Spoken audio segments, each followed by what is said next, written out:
estudiante es diferenciar especies. Así de que por eso en algunos ojos se ha dejado la piel para que trate usted de diferenciar a qué especie pertenece. Entonces, ustedes me dirán especie. Equino. Caprino. No, espere. Canino Canino. Bueno. y Bovino. bovino. Todos los ojos, incluyendo el humano, tienen los mismos componentes. Pequeñas variaciones en algunos de ellos hacen los cambios de la visión, pero como les decía, todos vemos a color.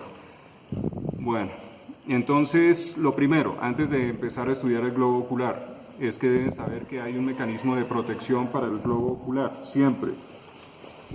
Ese mecanismo de protección consiste en la órbita ocular, saben que está formada por una serie de huesos o sus accidentes óseos, y vemos la piel cómo forma los párpados. Es fácil distinguir el párpado superior por sus largas pestañas orientadas hacia abajo, impidiendo que caiga el agua directamente o cuerpos extraños a la conjuntiva. En los párpados hay párpado superior e inferior. En los bordes palpebrales, incluyendo los de ustedes, así de que los invito a que cuando lleguen a su casa, en buena luz y un buen espejo, miran los orificios de las glándulas tarsales o de meibomio. Secretan un fluido de tipo lubricante para evitar la adherencia de los párpados. Entonces van a ver una fila de minúsculos orificios en el borde de cada párpado y se llaman así, orificios de las glándulas tarsales o de meibomio. Sepan que en humanos y en animales puede infectarse alguna de ellas y producir lo que se llama orzuelo. Ahora, levantando los párpados vemos que se forma una cavidad conjuntival donde se almacenan, se deposita todas las lágrimas que permanentemente se están produciendo con las glándulas lagrimales. Hay glándula lagrimal principal y glándula lagrimal accesoria. Ese saco conjuntival se encuentra dorsal y ventral, ¿no es cierto? Ahora, si yo separo la piel de esos párpados, vamos a notar que la conjuntiva presenta entonces dos elementos en el interior. Una conjuntiva que queda pegada a la piel del párpado, pues entonces se le llama conjuntiva palpebral. La tengo agarrada ahí con la pinza. Fíjense que en este caballo pues está de un color amarillento, ¿sí? Conjuntiva palpebral. Y la otra será la conjuntiva vulvar, pero en este caso no se refiere a la vulva que están pensando, se refiere al bulbo del ojo, ¿no es cierto? Así de que se escribe con B larga.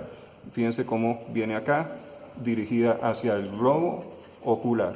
Igualmente ocurre aquí. Entonces, siempre que tengamos funcionando adecuadamente nuestro conducto nasolagrimal que drene las lágrimas que se coleccionan en el saco conjuntival, pues ese conducto, que lo vemos aquí, ¿no es cierto?, llevará esas lágrimas permanentemente hasta la cavidad nasal, donde encontramos los cornetes, ¿no es cierto? Ya veremos eso en la disección. Entonces, este es el conducto nasolagrimal. Y sepan que nos sirve de punto de referencia cuando estemos estudiando la parte más profunda del ojo. Nos sirve como punto de referencia para saber que aquí vendría la nariz, ¿no es cierto? Porque él se dirige, les repito, hacia la nariz para llevar las lágrimas. Cuando hay obstrucciones del conducto nasolagrimal, las lágrimas empiezan a salir del párpado, ¿no es cierto?, por la piel, y eso es lo que conocimos como lagrimiar. Está produciendo lágrimas, pero que salen del saco conjuntival. Cuando hay lagrimeo se le dice epífora. Bueno, notamos que los párpados tienen un complemento adicional que es el tercer párpado o membrana nictitante. Les repito, la nariz estaría aquí. Entonces, el tercer párpado o membrana nictitante es de tejido cartilaginoso y hialino. Tiene una cubierta membranosa muy suave para lubricarse y no rayar la córnea y la esclerótica. En los animales, dependiendo de cuál estén estudiando, van a notar que esa membrana nictitante o tercer párpado tiene varias modificaciones. Pensemos en un tiburón. Cubre completamente al ojo de manera casi voluntaria. Cuando él muerde, esta membrana nictitante transparente se dirige a cubrir toda la superficie ocular para evitar de pronto una lesión mientras ataca. En otras especies simplemente se desliza un poco como en las aves, ¿no es cierto? Hay peces que poseen una cubierta membranosa sobre la córnea para evitar la lesión de esa córnea. Dejando ya acá lo que corresponde a los párpados, ¿no es cierto? Saben que la membrana nictitante, el equivalente sería, como dicen la mayoría, la niña del ojo, pero ustedes no van a decir así, ¿sí? Entonces, vamos a estudiar lo que aparece del globo ocular. Fíjense que aquí separo los párpados y notamos entonces la presencia del globo ocular con dos tipos de estructuras, una transparente, aquí lástima, pues ya obviamente con el tiempo va opacándose, se va haciendo menos brillante, es la córnea, y la siguiente es la esclerótica. Así de que cuando cogemos un globo ocular, vamos a notar que él presenta muchas estructuras alrededor. Lo primero es que alrededor del globo ocular hay una cantidad de músculos, y vean cómo se unen todos hacia el centro, donde se encuentra el nervio óptico. Aquí no he quitado este pedacito porque curiosamente corresponde a cuando se cruzan los dos nervios ópticos bajo el encéfalo, formando una X, se le llama el quiasma óptico. Así de que, a dato curioso, les digo, lo que usted ve con el ojo derecho lo está proyectando al lado izquierdo del encéfalo, en la porción más posterior del encéfalo. Y lo que ve con el ojo izquierdo va hacia el lado derecho del encéfalo. Eso es muy curioso y ese es el quiasma óptico. En el estudio de encéfalo van a ver perfectamente ese cruce de los dos nervios ópticos. Resulta que, como vimos, el sistema nervioso central presenta meninges que evitan que se lesione el sistema nervioso contra los huesos que lo protegen. Aquí ocurre algo muy similar. Las estructuras del globo ocular, que son todos esos músculos, incluyendo las glándulas lagrimales, están empacadas por esta membrana que se llama membrana periorbitaria o periórbita. Membrana periorbitaria o periórbita. Evita la fricción de los músculos que mueven el ojo. Eso es permanente, incluso mientras dormimos estamos moviendo los ojos, ¿sí? Entonces, para que no rocen con la superficie interna de los huesos. Abrimos delicadamente acá la membrana periorbitaria y empiezan a hacerse evidentes los músculos extrínsecos del globo ocular.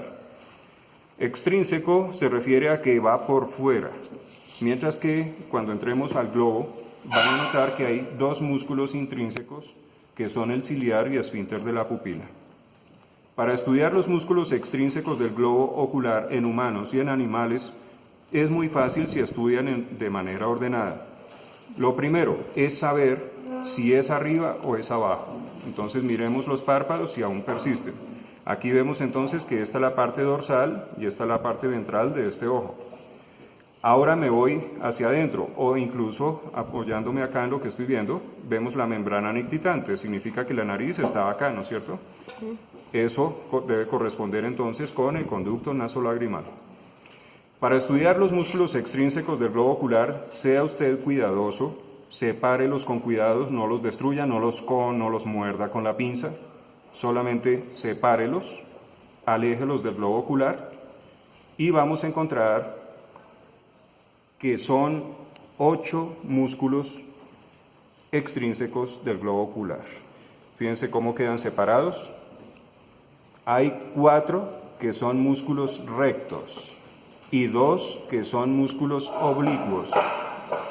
Y a esos 6 que llevamos, 4 rectos y 2 oblicuos, agrego los otros que ya no tienen que ver directamente con el globo ocular en ese aspecto, sino que son los siguientes. Empecemos primero con los rectos. Sabemos que esto es arriba. Recto dorsal del globo ocular. En el lado opuesto, es decir, en la antípoda, encontramos el recto ventral del globo ocular. Sé que aquí viene la nariz. Significa eso que esto es el recto medial del globo ocular y obviamente hacia donde va la oreja, por acá estará la oreja, dependiendo de la especie. Recto lateral del globo ocular. Llevo 4. Ahora organicemos de nuevo, colocamos todo con cuidadito y vamos a notar que en la parte de arriba obviamente separando la periórbita, aparecieron otros que no son músculos rectos. Tenemos este, y tiene forma de bastón. Estoy tratando de que vean la forma de una incógnita que él posee.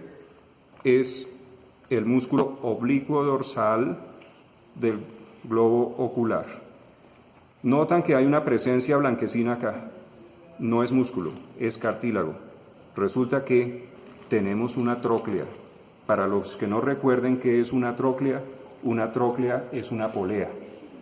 Entonces tenemos en nuestros ojos esa tróclea, ahí la ven, es la tróclea del oblicuo dorsal del globo ocular, que permite que cuando ese músculo se contraiga produzca un movimiento lateral del ojo y hacia arriba. Entonces es una tróclea, desviando el movimiento del ojo hacia el lado que necesitamos. Llevamos 4 rectos, un oblicuo.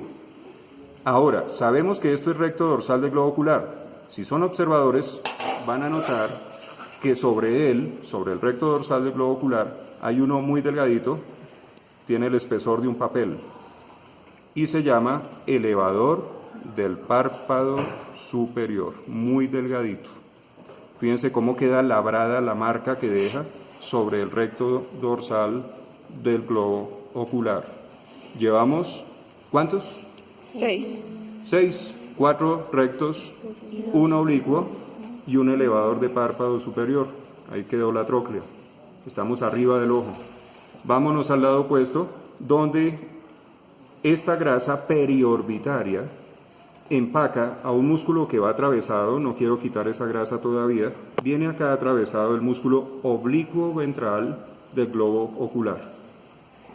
Llevamos 7 y son 8. ¿Quién nos falta? Muy fácil. Volvemos a abrir el racimo de músculos que mueven el ojo. Saben que son inervados por el nervio oculomotor y que el motor ocular externo o abducens se dirige al recto lateral del globo ocular. Y nos queda un músculo que está empacando completo al nervio óptico y al globo ocular. Ese músculo lo tenemos todos y se llama retractor del globo ocular. Resulta que ese retractor del globo ocular es importantísimo en los arcos reflejos de defensa para el ojo. Cuando sentimos un cuerpo extraño o que hay contacto de nuestros párpados y córnea con algún cuerpo extraño o con algún agente externo, inmediatamente hay un arco reflejo que hace contraer al músculo retractor del globo ocular, llevando el ojo lo más profundo posible, ¿no es cierto? Hasta donde pueda. Tampoco es que se nos vaya a desaparecer el ojo por allá entre el encéfalo. Pero entonces es un mecanismo de defensa. Ahora, lo que nos sobra obviamente es grasa periorbitaria y buscaremos a la glándula lagrimal. Aquí vemos entonces la glándula lagrimal principal de un color café. Lástima, ya la están pellizcando, por eso me gusta es dejar encerrar los ojos y sacarlos solo el día del examen. Entonces esta es la glándula lagrimal principal y ocasionalmente pueden encontrar en alguno de los lados una más pequeña y se llama glándula lagrimal accesoria.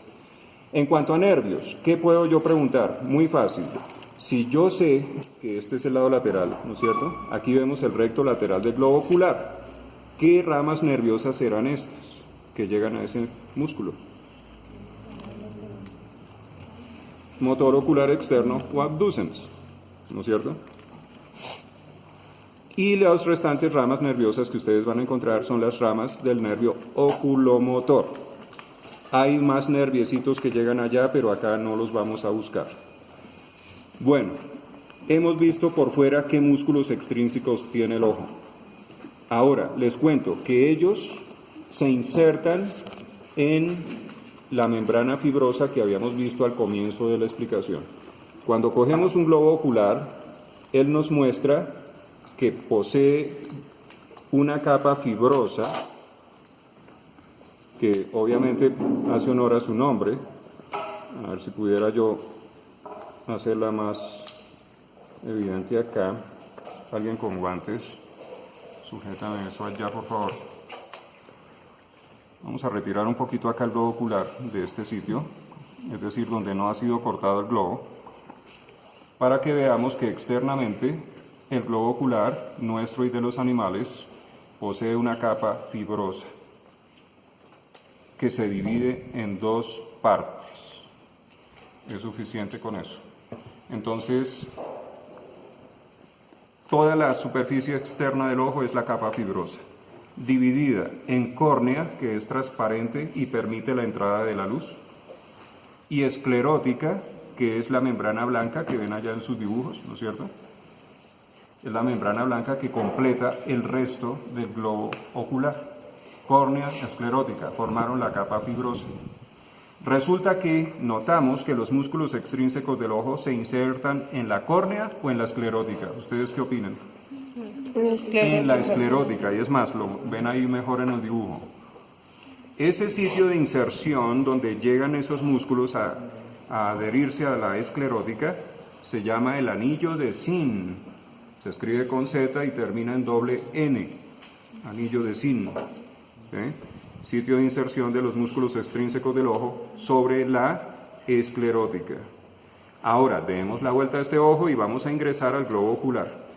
No se ve tan bonito como en el video del ojo que sí estaba fresco, ¿no es cierto? Pero sí podemos notar nuevamente la córnea y la esclerótica. Al abrir e ingresar al interior del ojo, notamos que es idéntico a una llanta de automóvil. Presenta una coraza externa, que en ese caso sería la córnea y la esclerótica, y una parte interna también separada con sus componentes, mírenla acá en color negro, es la coroides, ¿no es cierto? Entonces, resulta que la coroides en la parte más anterior del globo ocular, más cercana a la córnea, presenta una formación en anillo, parece una arandela. Tal vez la veamos mejor en otro ojo que estaba por aquí abierto.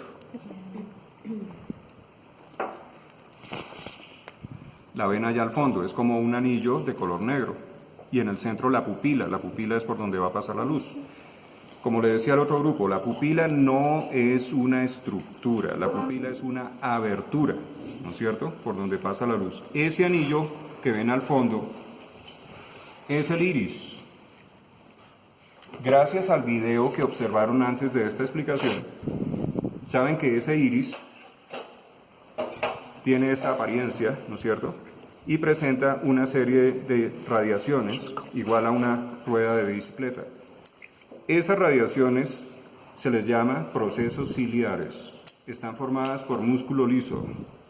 Cuando ellas se contraen, al ser estimulado el sistema nervioso simpático, es decir, cuando nos asustamos, esos procesos ciliares se contraen dilatando la pupila, produciendo midriasis. El anillo interior, en donde se insertan esos procesos, ¿no es cierto?, ese anillo interior, para formar la pupila, pues se llama el músculo esfínter de la pupila. ¿Qué pasa cuando un músculo en forma de anillo se contrae? Pues estrecha su luz, así de que producirá miosis al ser estimulada la división parasimpática del sistema nervioso autónomo. Hemos visto el iris con sus procesos ciliares y músculo esfínter de la pupila, o músculo ciliar y esfínter de la pupila. Lo restante lo vamos a llamar la úvea. Todo eso negro que ven ahí es la úvea, lo restante después del iris, es la úvea. Ya sabrán entonces, cuando hay una uveitis, eso es grave. El paciente perderá visión inmediatamente. Al colocar las estructuras en orden dentro del ojo, notaremos que este lente que todos tenemos es el cristalino. ¿Sí? Histológicamente ustedes podrán leer que lo forma. Son una cantidad de capas concéntricas, igual que una cebolla redonda, y forman ese lente. Debe ser transparente. Su opacidad es la catarata, ¿no es cierto? Entonces, sepan lo siguiente. Tenemos 3 cámaras adentro del ojo. La cámara anterior, posterior y vítrea. Los límites para que sepan dónde van esas cámaras es muy fácil. La cámara anterior del globo ocular se ubica entre la córnea y el iris. Aquí vemos el iris. No sé si notan que ahí da la forma de la pupila en el centro. Esto sería la pupila por donde entra la luz. Esto es cámara anterior, entre la córnea y el iris. Ahí ven los procesos ciliares, ¿no es cierto? Cámara posterior del globo ocular. Me hago atrás del iris, donde sigo viendo procesos ciliares. Estaría el lente. Entonces, entre los procesos ciliares y el lente, es decir, el cristalino, está la cámara posterior del globo ocular. Noten ustedes que entre la cámara anterior y posterior está este paso llamado pupila. ¿Significa eso entonces?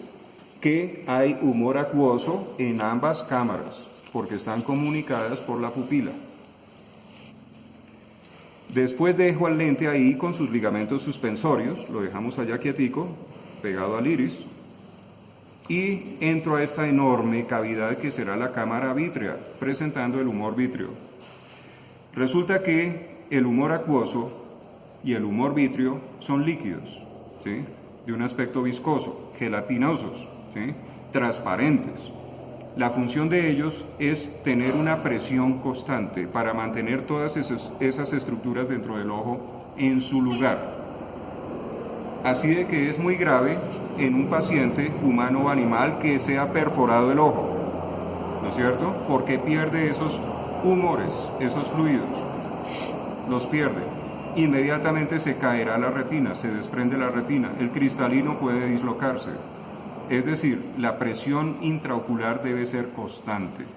No puede ser excesiva porque es glaucoma y no puede ser poca en procesos de deshidratación grave, enfermedades consuntivas, es decir, destructivas, se pierden fluidos. Entonces no es conveniente para el paciente. Dejemos las cámaras. Ahora, notamos entonces que en la superficie más caudal de la úvea, es decir, toda esa membrana negra que vemos adentro del ojo, no me van a dañar ese lente, aparece la coroides. La coroides, habíamos hablado de ella, presenta dos superficies bien diferenciadas por su color. Aquí ven un color azul, lástima, ya ha perdido mucho brillo, porque créanme, esa coroides es un espejo y es muy brillante cuando el ojo es fresco. El tapetum lucidum de un color azul metálico y el tapetum nigris alrededor de ese tapetum lucidum. La función de ese espejo cóncavo es justamente concentrar los haces de luz en el fondo del ojo para ser llevados al nervio óptico, ¿no es cierto? Hay una zona cribosa, si la llaman, donde empezará ese nervio óptico. Bueno, resulta que sobre ese tapetum lucidum y nigris, en el video, ustedes vieron en ese ojo fresco una membrana de aspecto lechoso, de un color blanquecino, es esto. Esa es la retina. Si yo colocase esta retina en un microscopio, voy a notar que presenta una cantidad enorme de neuronas especializadas llamadas conos y bastones. Conos detectando colores y bastones para la visión nocturna. Así de que esta es la retina y venía aquí sobre el tapetum lucidum y tapetum nigris en el fondo del ojo. Obviamente, eso me permite decirles a ustedes lo siguiente. Tenemos una capa fibrosa, córnea y esclerótica. Entrando al ojo aparecen otras dos capas. Capa vascular, todo esto negro. Ustedes lo ven negro, pero es vascular, ¿sí? Es la coroides, la úvea, el iris, todo eso es muy vascular, ¿sí? Capa vascular. Y finalmente, una capa nerviosa, que ¿quién es? ¿Quién es la capa nerviosa? La retina. La retina. Entonces hay tres capas, fibrosa, vascular y nerviosa. Tres cámaras, anterior, posterior y vítrea, ¿vale?